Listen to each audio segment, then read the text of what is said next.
Dalam menjaga kebersihan hati, maka yang harus kita perhatikan menjaga jendela hati. Jendela hati hanya ada dua, yaitu mata dan telinga kita. Maka apa yang Anda dengar dan apa yang Anda lihat itu sangat besar pengaruhnya kepada hati. Kalau kita biasa melihat yang kotor-kotor, ya masuk kekotorannya ke dalam hati. Yang kita dengar tidak pernah kita seleksi, semuanya kita dengar. Makanya untuk bisa mendengar yang benar yang baik, kita harus berteman dengan orang benar dan baik. Bagaimana kalau kita duduk dengan orang yang setiap hari membicarakan kejelekan orang, maka diam-diam hati kita pun akan kotor menjelekkan orang. Makanya kawanmu itu siapa, temanmu siapa? Ini penting sekali. Anda berteman dengan siapa? Teman ada dua loh ya, teman hidup sama teman benda mati.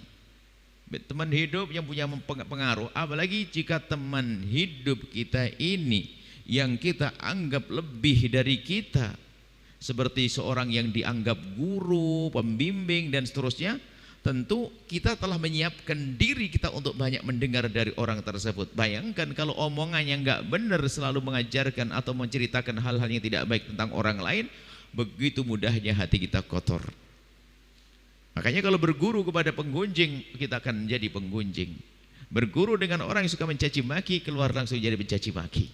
Kenapa? Kita sudah menempatkan diri kita sebagai seorang murid yang siap meniru, dan gurunya mengajari caci maki, mau tidak mau kita akan menjadi mencaci maki. Makanya Imam Zarnuji dalam kitab Ta'limu Ta'lim penting sekali dengan siapa kita berguru. Apakah lesannya menjadikan hatiku tentram, pikiranku tenang dan seterusnya. Apakah aku menjadi baik atau tidak? Ini termasuk kawan hidup, guru, pasangan, istri, suami. Suami gunjing setiap malam sebelum tidur, ya kotor hati setiap hari, dicekoi dengan cerita tentang fulan terus. Makanya kita harus waspada siapa teman kita. Ini teman hidup. Ada teman benda mati, handphone kecil, laptop. Apa yang kita lihat di balik itu semuanya? Nah ini yang harus kita perhatikan, mata dan telinga kita. Baik, kita mulai bagaimana caranya? Ya kita jaga telinga dan mata kita untuk tidak mencari-cari ketidakbaikan orang, karena ketidakbaikan itu akan masuk ke hati kita, menumbuhkan benci, merendahkan, yang itu semua menjadikan kita sombong ke dia, karena kita dicekoi bahwa orang itu jelek, nggak benar dan sebagainya, lalu merasa aku lebih bagus dari dia. Itu kan diam-diam menumbuhkan kesombongan dalam dirinya. Dan sangat berbeda kalau kita mendengar tentang kebaikan seseorang. Si fulan begini, Masya Allah, si fulan begini, disebut bermacam-macam kebaikan, diam-diam akan tertanam dalam hatinya kekaguman, hingga berubah pada akhirnya menjadi cinta. Hidup saling mencintai. Maka yang pertama dan utama, sudah jangan biasa mencari-cari kekurangan orang lain, alasanmu apapun, alasan apapun. Dan takutlah dengan ancaman dari baginda Nabi, man tatabba'a aurata akhihi, barang siapa mencari-cari kekurangan orang lain, tatabba'allahu auratah, Allah akan mencari-cari. Kalau Allah mencari, ya bukan mencari langsung, Allah akan bongkar kekurangannya.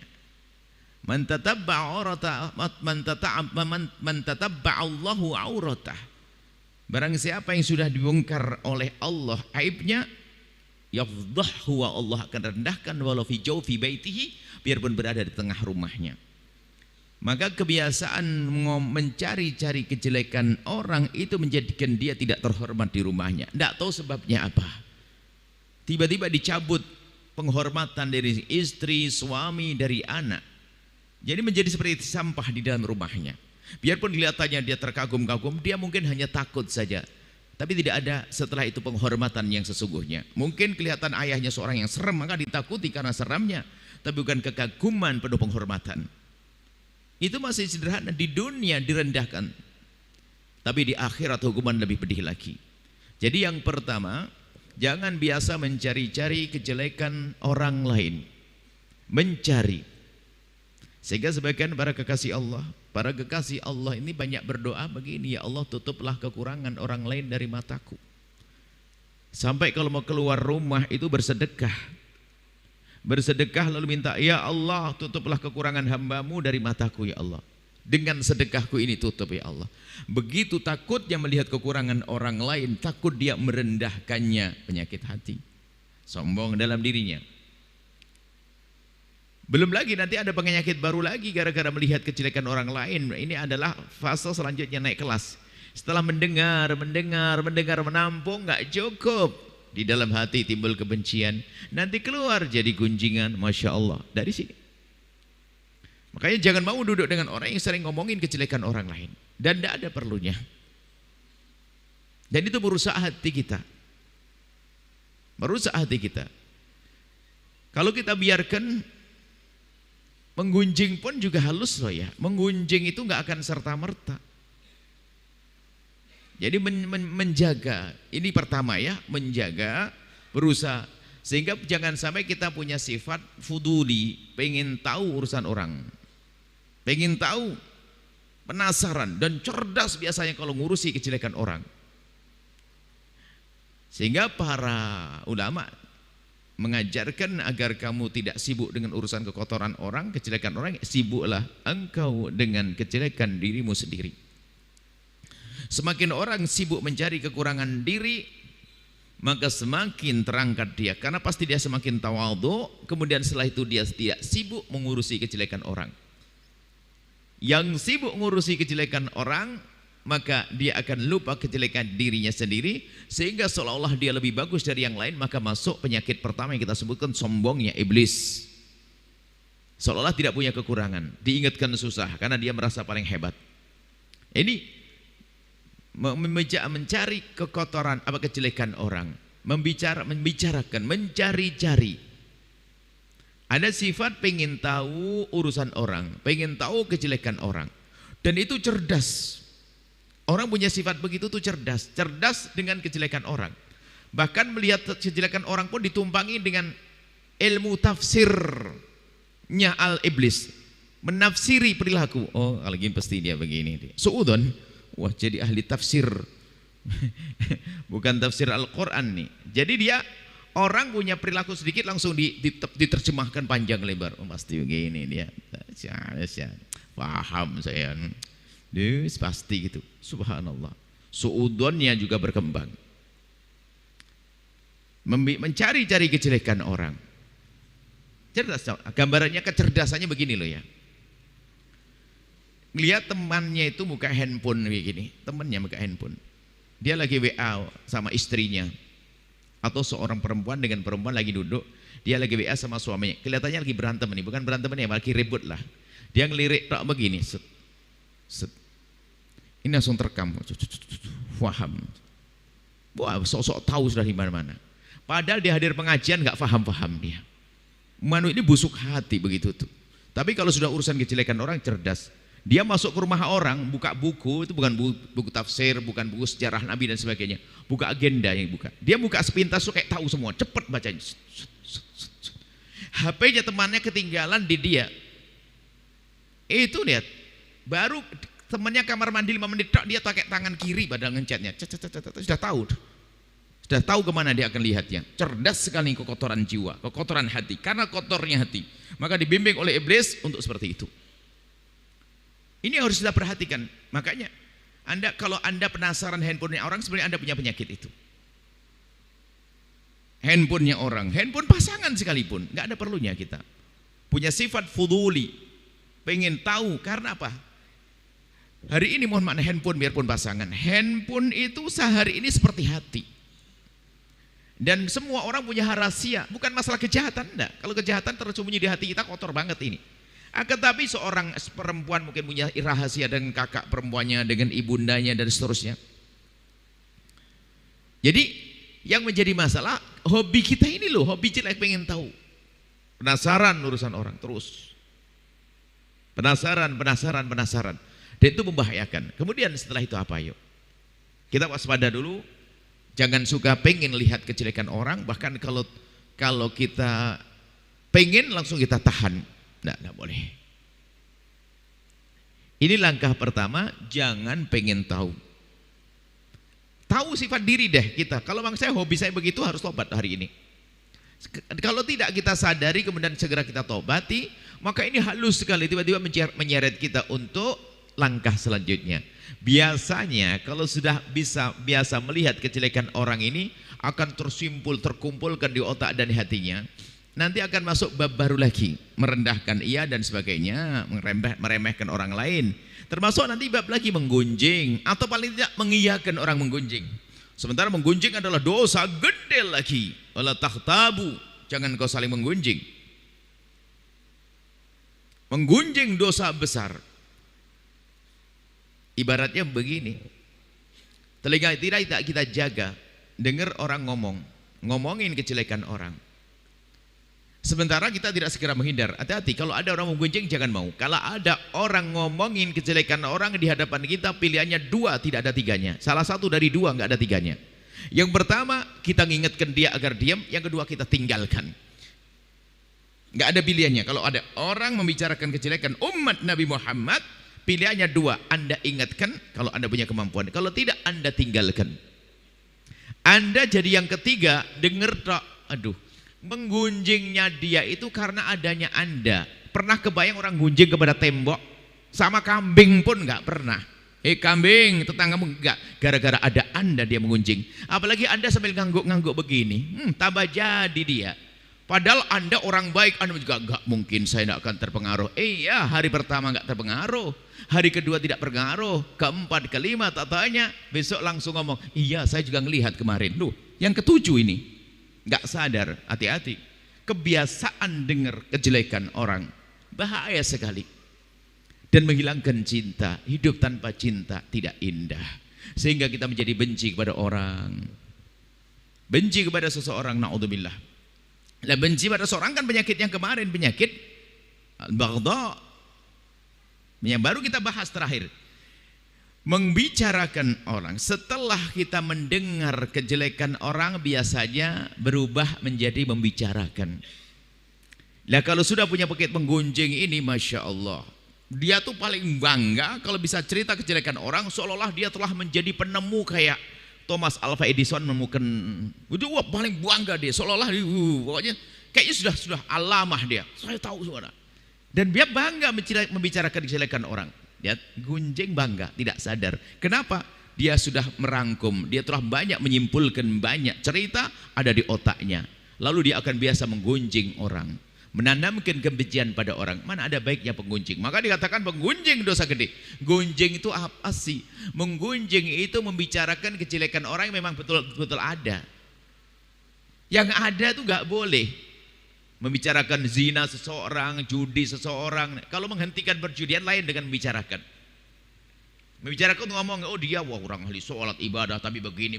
Menggunjing. Kalau Anda ingin mengingatkan dia dalam kebaikan, datangi rumahnya, assalamualaikum, nasihati. Tapi kalau Anda obrol di depan umum, Masya Allah. Mencari kejelekan orang itu gak dibenarkan apapun bentuknya.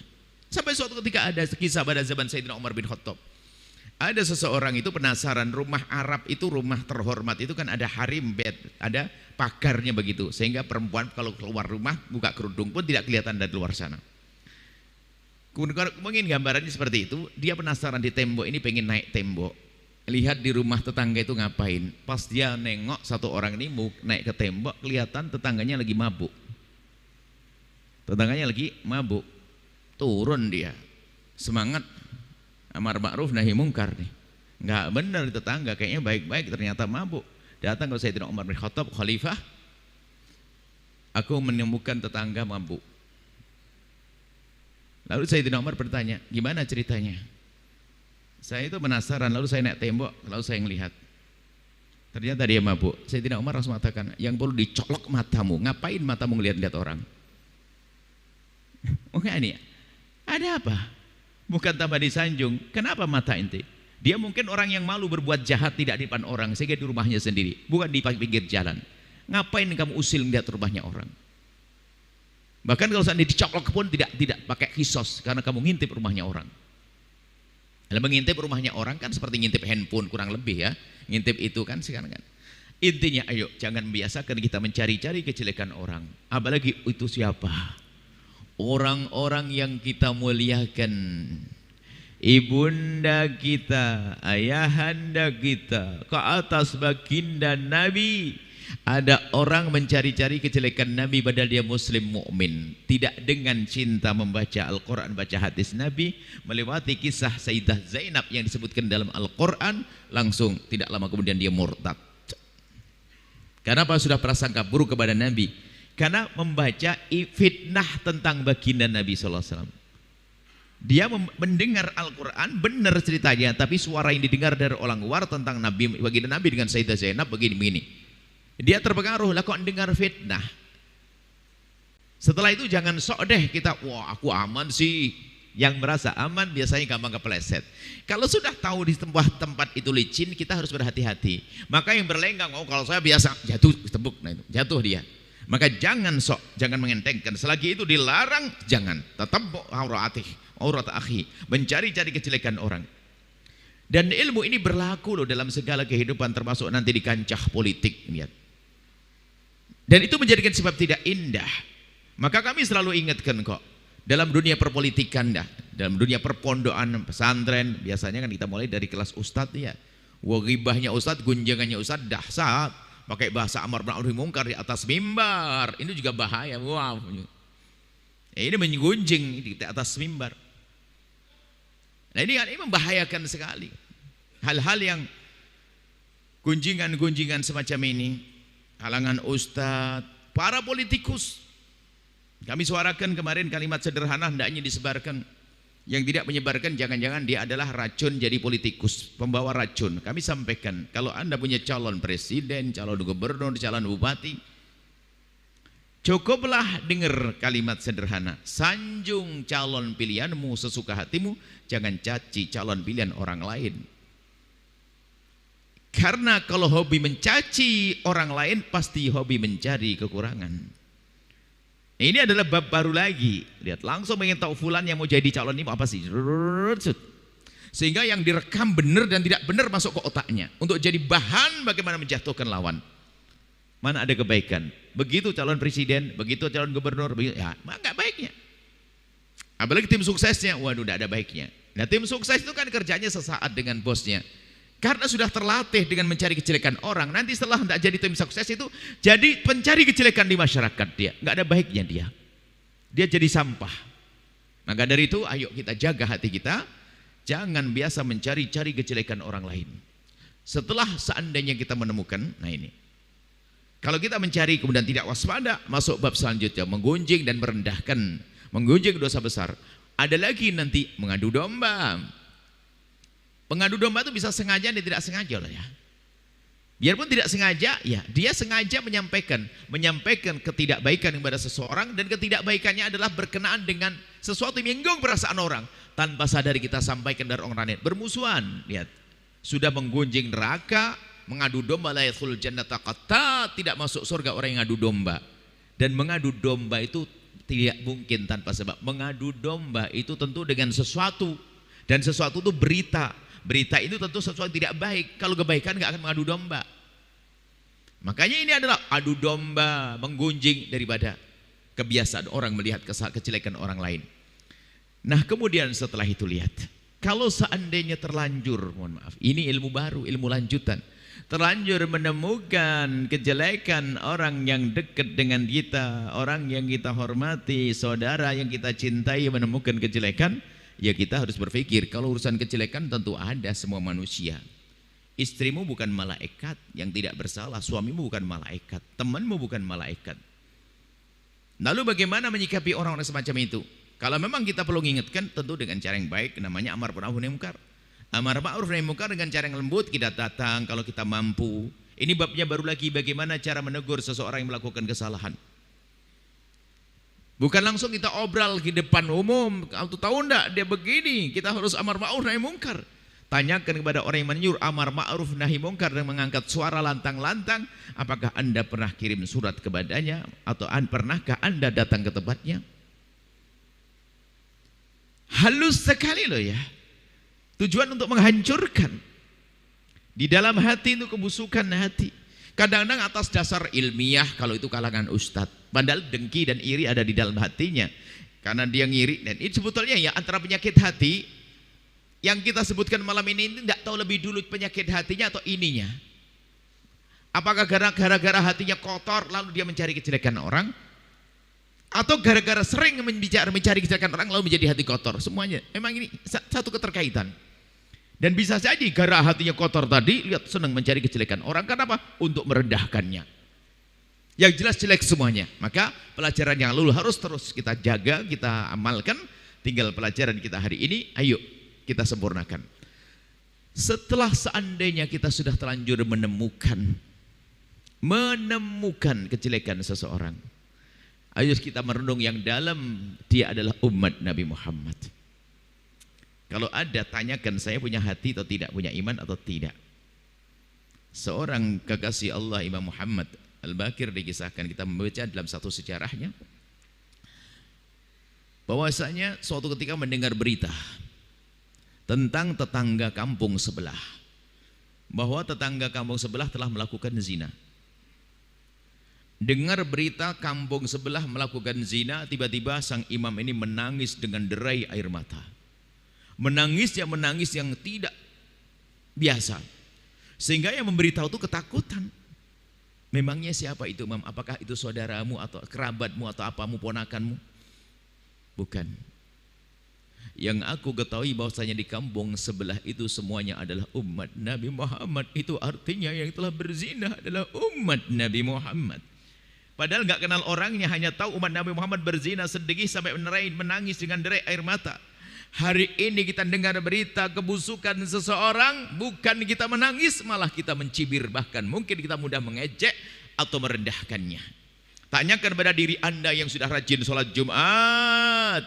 Di saat Anda melewati kang rumah Anda, ada tetangga Anda yang sesungguhnya dia harus sholat Jumat, tapi ternyata dia tidak Jumatan. Apa yang ada di hati Anda? Pernahkah Anda menitikkan air mata? Atau Anda menengadahkan tangan, mohon ya Allah itu tetanggaku? Anda memohon, berikan kesadaran. Pernahkah berdoa dengan penuh kesedihan? Atau Anda cuek bebek, tidak pernah menyadari? Atau bahkan gunjing, apa? Aduh, tidak pernah sholat, neraka. Kita begitu mudah membicarakan kejelekan orang, merendahkan orang. Ini kan ada urusannya dengan kesombongannya dalam hati. Maka jika terlanjur kita menemukan kejelekan orang, yang namanya hidup, tentu kita akan menemukan itu. Maka ayo kita perangi dengan apa? Dengan panjatan doa, bukan kutukan dan kalimat kotor. Dan pribadi antara kita kepada Allah. Tanyakan diri Anda sendiri, supaya kalau Anda ingin melihat hati Anda sudah mulai bersih atau belum, itulah di saat Anda melihat kekurangan pada orang. Kalau Anda melihat kekurangan tetangga, bahkan mungkin kekurangan orang yang paling selati bermasalah dengan kita, dia mengganggu kita, memfitnah kita, tak taunya melakukan satu kehinaan, dan kehinaan membahayakan dia. Lihat, anggap saja ini ustadz dengan ustadz. Ustadz lagi ngedengki sama ustadz sana, penyakit yang kemarin, lihat. Dengar ustadz yang didengki, yang memusuhi dia itu ternyata kepleset, misalnya melakukan kehinaan. Wah, tiba-tiba diam-diam di dalam hatinya bertepuk tangan tuh, syukurin tuh. Mana ada iman orang begini? Mestinya menangis. Mendengar berita ketidakbaikan menangis. Maka dari itu sekarang tanyakan diri kita sendiri, kalau kita melihat umat Nabi Muhammad lakukan maksiat, apakah pernah kita menitikkan air mata memohon di tengah malam untuk orang tersebut? Ya Allah, itu tetanggaku baik banget kepada kami, ya Allah, sering aku pakai lahannya untuk parkir mobil kami, ya Allah, tetanggaku yang itu, ya Allah, akan tapi kami dengar dia masih berurusan dengan riba, ya Allah. Pernahkah masuk dalam panjatan doa Anda di tengah malam tentang tetangga Anda yang urusan riba? Atau hanya sok Anda kasihan riba? Apakah apa tetangga Anda yang Anda dengar dia pernah kepleset zina masuk dalam panjatan doa Anda? Doa sangat pribadi, gak usah ceritakan ke orang lain. Sambut, yani sesuatu yang sudah kita lihat dari kejelekan orang, kalau tidak kita tumpangi dengan panjatan doa, akan berubah menjadi ungkapan-ungkapan. Kalau tidak kita adukan kepada Allah dengan doa, maka akan ngomong kepada manusia dalam bentuk gunjingan. Hati-hati. Makanya langsung kita tumpangi, lihat kejelekan, ya Allah, astagfirullahaladzim. Langsung sholat 2 rakaat tengah malam, ya Allah, itu tetanggaku, aku telanjur melihat kejelekan dia, ya Allah, ampuni dia ya Allah, jadikan itu kejahatan terakhirnya ya Allah, ampuni dia ya Allah, tutup aibnya ya Allah. Biasakan dengan semacam ini. Kalau Anda punya kebiasaan begini, enggak akan Anda teriak-teriak di atas mimbar sebagai ustadz melihat kejelekan. Kalau jadi penulis pun akan menjadi penulis yang baik, agar jadi juru damai di negeri ini, tidak akan menyebarkan fitnah yang menjadi sebab orang bermusuhan. Jadi selanjutnya adalah kalau terlanjur melihat, kita tumpangi dengan panjatan-panjatan dan doa. Bukan doa kejelekan, doa kebaikan. Dan mari kita amalkan ini semuanya. Anda perlu tengok kepada orang di kiri kanan kita. Mohon maaf, kita kesombongan, kecongkaan. Ini adalah termasuk penyakit hati halus, sombong yang tanpa disadari. Anggap saja kita hadir majelis seperti ini, majelis ilmu, sampai nanti doa dengan dari air mata, Masya Allah, keluar, mohon maaf, kita melewati sebuah tempat, apa namanya, alun-alun atau terminal atau stasiun dan sebagainya. Ternyata di saat itu di saat kita naik mobil, ada hamba Allah yang diuji. Itu ujian bagi dia. Ujian dia menjual dirinya, mohon maaf. Seorang wanita pakai baju setengah badan. Setiap ada mobil berlalu, dia melambaikan tangannya. Anda tahu bahwasanya dia ingin mengajak berzina. Dia perempuan melambaikan tangan, lalu Anda baru pulang hadir pengajian, Masya Allah. Derai air mata tadi waktu mengaji, Masya Allah, lewat melihat mereka. Apa yang ada pada diri Anda? Mungkin Anda berkata, kasihan malam-malam, astagfirullah, malam-malam begini, orang badannya astagfirullah. Mungkin Anda seperti itu. Atau Anda seperti yang satu ini. Di saat melihat wanita semacam ini, tiba-tiba menundukkan wajahnya. Kemudian dia mengangkat wajahnya, menengadahkan tangan, ya Allah, berikan petunjuk kepada itu hamba ya Allah. Itu umat kekasihmu Nabi Muhammad. Ampuni dia ya Allah, berikan kesadaran ya Allah. Dan mungkin dengan derai air mata, kebayang anaknya, saudaranya, jangan sampai seperti itu. Dan semoga orang ini diberi petunjuk. Siapa di antara kita yang melihat orang semacam itu, lalu terenyuh hati kita? Mana? Kadang yang ada adalah kita perendahan, bahkan mungkin dibikin main-main. Mobil pula-pula direm, kemudian dia lari mendekat, dimajukan lagi, direm mendekat, majukan lagi. Ini kerjaannya santri, biasanya sok sudah punya surga, main-main dengan orang yang jahat, atau ustadz yang sudah kayak punya surga, merendahkan. Jadi direm mobilnya, kemudian dia lari mendekat, maju lagi, dia ketawa dari dalam, disoting barangkali karena sekarang sudah, misalnya, mohon maaf. Loh, itu bisa terjadi kepada orang yang tidak sadar kalau itu adalah umat Nabi Muhammad, perlu disayang, bukan untuk dihinakan. Cara menyayang kita pertama adalah panjatan doa kemuliaan untuk orang-orang seperti itu. Ayo sekarang tengok diri kita sendiri. Kalau sudah gini, kalau kita terlanjur melihat kejelekan seseorang, maksiat, dosa, tumpangi dengan panjatan. Itu saja malam ini. Ilmunya ilmu itu, dia riba, dia judi, dia begini. Dia melakukan banyak kejahatan, kita doakan dengan doa kebaikan. Di samping itu akan melatih lesan kita menjadi lesan yang lembut, lesan penuh kasih, lesan yang baik. Tapi kalau dikit mengutuk, terkutuk, neraka, jahanam misalnya, Allah, itu akan merusak diri kita sendiri. Hati kita akan kotor juga dengan kalimat-kalimat itu. Nah, setelah ini kemudian yang lain lagi lanjutannya. Kalau terlanjur melihat Anda minta kepada Allah untuk mengampuni orang tersebut. Kemudian minta agar dilupakan. Sehingga permohonan kita kepada Allah agar kita dilupakan dengan itu semuanya, jangan sebut. Jangan biasakan menyebutnya. Ini adalah untuk pengobatan dalam diri kita sendiri. Kalau kita biarkan itu, akan menjadi bermacam-macam kejahatan yang banyak. Baik, kemudian yang lain. Bukan urusan kejahatan, kita menutup aib. Kemudian kita biasakan memandang orang lain dengan pandangan kasih setelah itu. Jadi lanjutannya begini. Memandang manusia, kalau memandang orang baik, orang soleh biasa. Berlatihlah memandang dua model manusia. Jadi dari pandangan jelek tadi, sekarang kita rubah cara pandang yang baik. Sehingga hidup kita menjadi kebiasaan hidup yang baik. Kalau Anda sudah bisa melihat dua model manusia ini dengan pandangan benar, hati Anda akan terjaga. Siapakah dia? Yang pertama adalah orang yang dikubang kehinaan, melakukan banyak dosa. Bagaimana cara pandang Anda kepada orang yang seperti itu? Kalau sudah pandangan Anda selalu pandangan kasih sayang, maka akan terjaga hati Anda. Kasih sayang yaitu ditandai dengan panjatan doa, kemudian berusaha untuk menjadikan dia benar. Juru dakwah itu tidak akan benar dakwahnya kecuali dengan kasih sayang. Memandang orang lain dengan pandangan kasih dan bukan pandangan merendahkan. Kalau seorang juru dakwah memandang jamaah dengan pandangan merendahkan, nggak akan sampai ilmu dan juga akan sampai kepada Allah pahalanya. Misalnya apa? Sian orang nggak benar semuanya. Waduh, masa bajunya, modelnya, pandangannya merendahkan. Mau ceramah apa? Dia hanya ingin menampakkan kelebihannya untuk menyombongkan diri. Tapi kalau memandang dengan penuh kasih, mungkin dia melihat orang bejat ikut hadir di sini, ajib. Dia dengan bajunya yang tidak karu-karuan. Tapi kenapa hadir di sini? Pasti ada istimewanya orang ini. Semoga dengan dia aku masuk surga. Semoga karena dia aku selamat. Nah, ini kan pandangan yang indah, bukan merendahkan. Sesian tuh, astagfirullah, ngotori tempat. Wah, ini. Ini pandangan yang pertama. Orang yang bermaksiat, bagaimana cara pandang Anda? Ingat, Allah bisa membolak-balik hati seorang hamba. Bisa saja dia menjadi kekasih Allah, kemudian orang yang katanya soleh dirubah menjadi kehinaan. Ada dikisahkan tentang pada zaman dahulu sebelum zaman baginda, pada zaman Bani Israel sana, ada model manusia, dua model manusia. Yang pertama adalah ahli ibadah di atas bukit. Ahli ibadah di atas bukit, abid Bani Israel, ahli ibadah. Yang kedua adalah majin Bani Israel.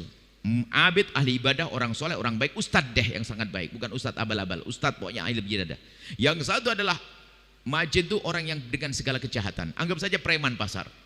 Maka kami senang menyampaikan cerita ini. Hei para preman, dengar ini cerita indah untuk sang preman. Yang satu ahli ibadah, yang satu preman. Semuanya sama-sama terkenal. Yang satu terkenal dengan kebaikannya, yang satu terkenal dengan keonarannya. Artinya yang preman ini tidak ada kejahatan di pasar kecuali dia pernah melakukannya. Suatu ketika Allah menghendaki keduanya bertemu. Sang ahli ibadah kehabisan bekal karena ibadahnya di atas bukit, karena pengen konsen, tidak pengen diganggu oleh siapapun, lalu ibadah di tempat tersebut. Suatu ketika kehabisan bekal harus turun ke pasar. Dalam waktu yang bersamaan Allah menggerakkan hati sang preman untuk pergi ke atas, pengen ketemu ustadz untuk minta doa atau apa, curhat kayak bagaimana. Rupanya semuanya berjalan menuju tujuan masing-masing dalam waktu yang bersamaan. Sang preman naik ke atas bukit, sang ahli ibadah turun dari atas bukit. Bukit zaman dulu belum ada jalan aspal gede seperti ini, adanya jalan setapak. Di saat mereka berdua berpapasan di tengah jalan setapak, sang preman ini terkaget dengan kibaran jubah sang ahli ibadah. Terkaget dia sampai terduduk di jalan setapaknya. Terduduk di jalan setapaknya. Setelah terduduk di jalan setapaknya, dia memberikan tempat, meminggir di jalan setapak dan memberikan isyarat kepada sang ustadz, yang artinya silahkan ustadz, silahkan ustadz, dengan pandangan yang kagum. Biarpun preman ternyata masih punya kekaguman dengan ustadz. Sampai sang ustadz ini di saat melihat sang preman mempersilahkan dan minggir di jalan setapak, dia sangat berhak dong, seorang baik, saya kan ustadz. Tidak mengucapkan assalamualaikum, tidak permisi, langsung saja melompat begitu, langsung saja melangkah, ngelewat begitu. Sang preman tetap memandang sang ustadz dengan pandang kagum sampai hilang dari matanya, tidak hilang dari hatinya.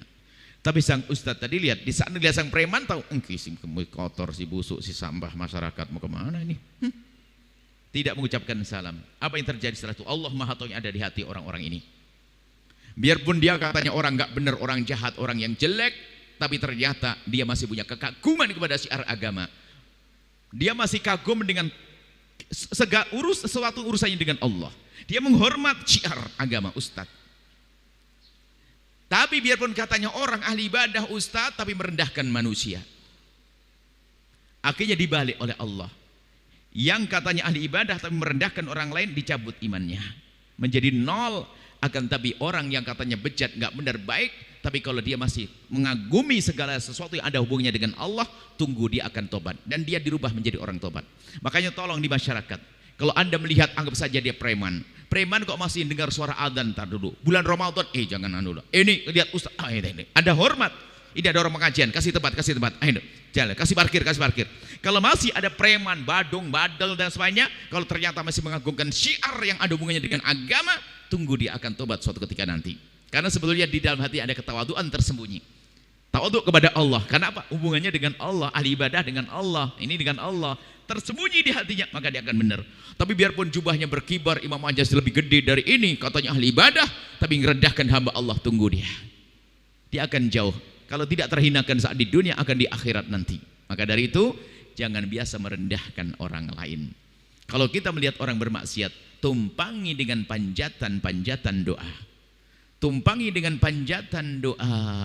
Doa yang baik, doa kebaikan untuk orang-orang yang melakukan kehinaan tersebut. Jangan biasa diguncing dan diomongkan. Kalau Anda yang menginginkan dengan cara yang baik, yang indah, dia punya hati loh ya. Dia bukan robot yang kita rubah klik klik klik klik langsung ini, tidak. Kita sentuh hatinya, kita datang kepadanya dengan penuh keindahan. Kemudian yang kedua, pelajaran yang kemarin, gimana cara pandang Anda kepada orang yang sangat bermasalah kepada Anda? Ini juga mengundang kekotoran hati. Kalau tidak segera kita pangkas orang yang paling nggak baik sama kita. Sama jika kita menemukan orang yang jahat kepada kita, zalim pada kita, jangan biasakan diikuti dengan kalimat kotor, mencaci dan mengolok. Itu merusak diri kita sendiri, sehingga hobi mengolok. Sehingga kalau sudah kita punya kebencian pada seseorang itu, biasanya tidak cukup dia saja. Dia ngomong ke istrinya, diajak menjadi kawan untuk musuhinya. Temannya dijadikan kawan musuhinya. Sehingga bukan dia saja yang jahat, akhirnya orang lain jadikan grup memusuhi dia. Nah ini serem lagi, rupanya yang kotor hati bukan dia saja, tapi orang lain diajak musuhi dia. Maka sebelum menjadi penyakit yang menyebar kemana-mana, ayo kita pangkas. Kita biasakan memanjatkan doa untuk orang-orang yang bermasalah dengan kita dengan doa-doa kebaikan. Selamat tinggal caci maki, selamat tinggal olok-olokan, selamat tinggal berendahan. Dia mengganggu kita, memfitnah kita, mencaci kita, dia zalim pada kita. Akan tapi lihat, dia umat Nabi Muhammad. Kerinduan Anda untuk keselamatan dia itu adalah iman. Bukan langsung wah kita marah, kita langsung caci maki dia. Tidak, kita balas caci maki, berarti kita sama dengan dia. Jadi kalau kita bisa melihat dua manusia dengan cara pandang benar, maka selamat hati kita. Yaitu orang yang bermaksiat, orang berbuat jahat, kalau sudah terlanjur kita melihat kejahatannya, tumpangi dengan kalimat-kalimat kebaikan, panjatan doa, jangan diganti dengan guncingan-guncingan. Kalau kita ada orang buat zalim kepada kita, ya, tumpangi dengan kebaikan-kebaikan seperti panjatan doa, jangan dirubah jadi kutukan dan amarah, kutukan dan caci maki, jangan.